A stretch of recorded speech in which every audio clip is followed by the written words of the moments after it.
This is a case study on organizational power and politics. This is for Foundation of Leadership at UC Irvine. Voice of Ramin Ershadi is going to be the only voice on this presentation. Summary of the case study: there is a debate or a disagreement between a department chair and a tenured professor at a university. The debate or the argument is over instituting a behavior guideline, policies that affects the professor because he's trying to use a graduate or he has been using a graduate assistant to grade exams. There is a department meeting that's called to come to an agreement on this particular guideline. However, there's no consensus reached because there was no agreement between the various parties in that meeting. So a battle ensues between a professor and a department chair over this upcoming policy. We'll see the use of power and influence in this presentation. There's some meanings and definitions of power, politics, and influence that's obtained from the textbook. Covering the questions. Question number 1, what source of power does Helen have? That's part A. Helen has position power, which stems from the university and is instated in her title of department chair. Part B, what type of power is she using? She's using legitimate power, which again is power given to her by the university, carried in her title. Which influence tactic is Helen using during this meeting? That's question number C. She's using consultation tactic during that meeting because she's asking the opinion of the various members of her staff to try to come to essentially a vote to put in place her policy. Part D is negotiation, or Part E, exchange tactic appropriate for this situation. The negotiation tactic, I believe, would be the best approach to persuade the faculty. It's a good way to team up people and try to get a majority vote or unanimous vote, hopefully, for her to get the policies that she wants instated. However, Part E, if that falls, the negotiation falls through, she can resort to an exchange tactic, which then she could offer some bonuses or some other persuasion for the faculty to come into some agreement with her so she can institute her policies. Question number 2, Part A, what source of power does Jose have? Well, Jose is not a manager, so he has to use his personal power. Part B, what type of power is he using during the meeting? I believe that he's using expert power during the meeting because he is using a lot of his knowledge and he seems to have a lot of ideas available to him. For instance, that how other parts of the university are using the same type of graduate assistants for grading the exams, and also other universities have the same amenities available to the professors. And he also says that his exams are very objective, so he's basically trying to come across as someone that knows what he's talking about in order to persuade his colleagues. Part D is what influencing tactics is Jose using using with the memo. I believe he's using a coalition influencing tactic because he's inviting his colleagues to join in with him into an agreement so that they could oppose the policy to be put in place. Part E is the memo a wise political move for Jose, what he might gain or lose by this. I believe that it's not a good political move for him. However, if he does win, he gets his way. He gets to keep his graduate assistant and still have his exams graded by someone else rather than himself. He could also have a better influence over his colleagues, and he may also have a better rapport with the dean and the VP and the president of the university. However, if he does lose this, and in addition loses the appeal to the people that he's threatening that he'll appeal to the dean and senior management of the university, not only he's going to be potentially in trouble with his boss for quite some time after this loss, but he also could lose face with not only his colleagues but also the senior staff of the university or the senior management, and that could lead him to maybe be forced to leave the university because of discomfort, so on and so forth, and it might end up with a lot of wasted energy.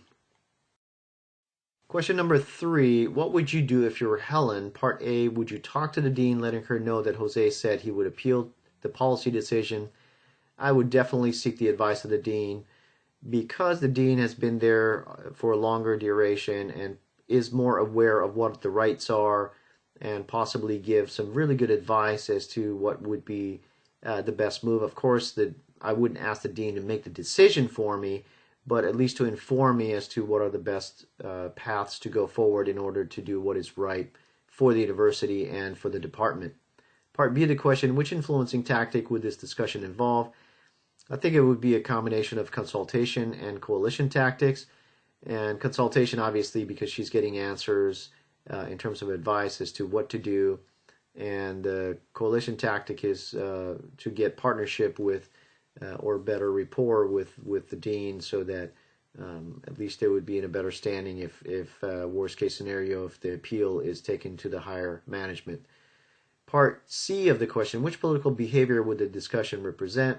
I think that would be co-optation, which means that you want to have people on your side rather than competing with you, especially in political situations. Part D, would you draft a policy directly stating that graduate assistants cannot be used to grade objective exams?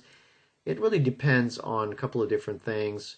One is, what is a true definition? It's not very clear in this presentation, or I'm sorry, in this case, whether a graduate assistant is a TA or a GA, even though it's a graduate assistant that's called out, but there's more definition to what it is. In source number 3, which is from Brown University, a TA is, as part of their duties, they do grade exams instead of the professor. And there's also a reference from the HR, there's an HR company in Illinois which also handles jobs for academics, and their definition of a GA does not include grading exams. So it really depends on what the true meaning of this the title is. Whether if it's a TA, then one way or another I can decide which may be applicable.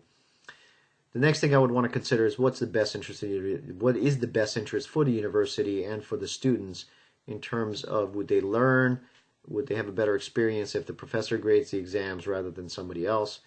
And last but not least, would there be further political fallout because of this action? Meaning, is there going to be a lot of wasted time and energy and hard feelings and so on and so forth that could get in the way of better education for the students and atmosphere of the university? Or it's better to just set the differences aside and see what's really the best approach to move forward without getting into these entanglements.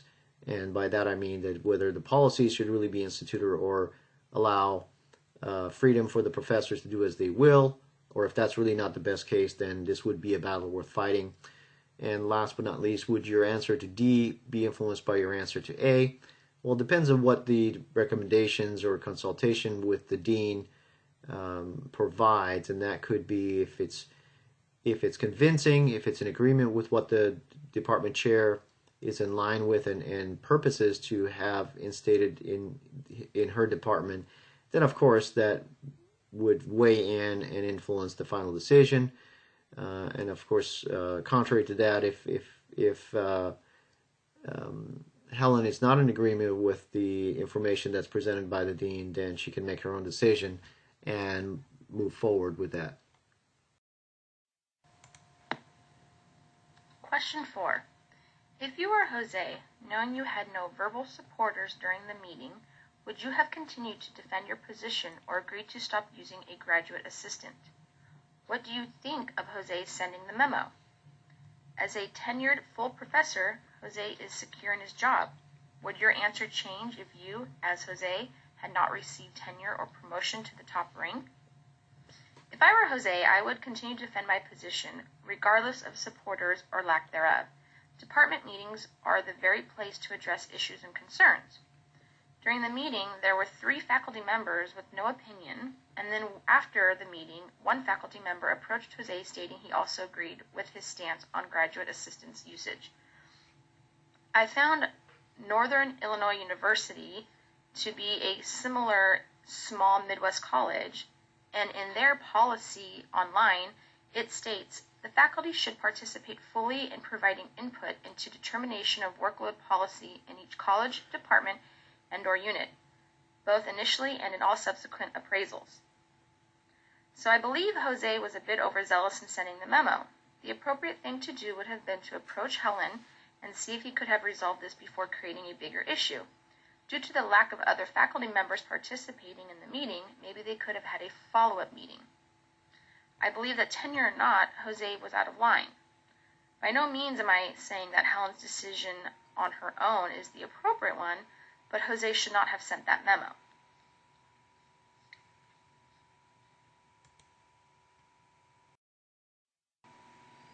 Question 5. If you were Jose and Helen drafted a policy and department members agreed with it, what would you do? Would you appeal the decision to the dean? Again, would your answer change if you had not received tenure or promotion to the top rank? The dean stated that due to no policy, it was the department's decision to make.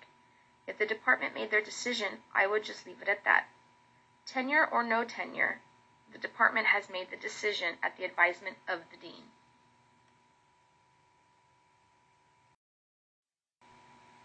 Question 6. If you were the dean of the School of Business, knowing that the vice president does not want to set a college-wide policy, and Jose appealed to you, what would you do? Would you develop a school-wide policy for the School of Business? If I were the dean of the college and an appeal was brought to me, I believe that would be a great opportunity to revisit the previously decided policy of a non-policy. I am sure at the time the policy was not addressed due to no issues or interests. I would reopen it and go from there.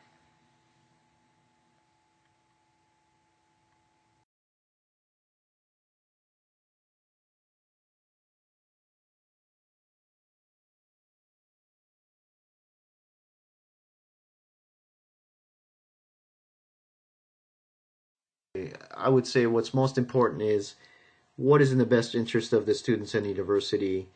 Again, I talked a little bit about wasted energy and conflict. If it can be avoided, I think that would serve everyone the best.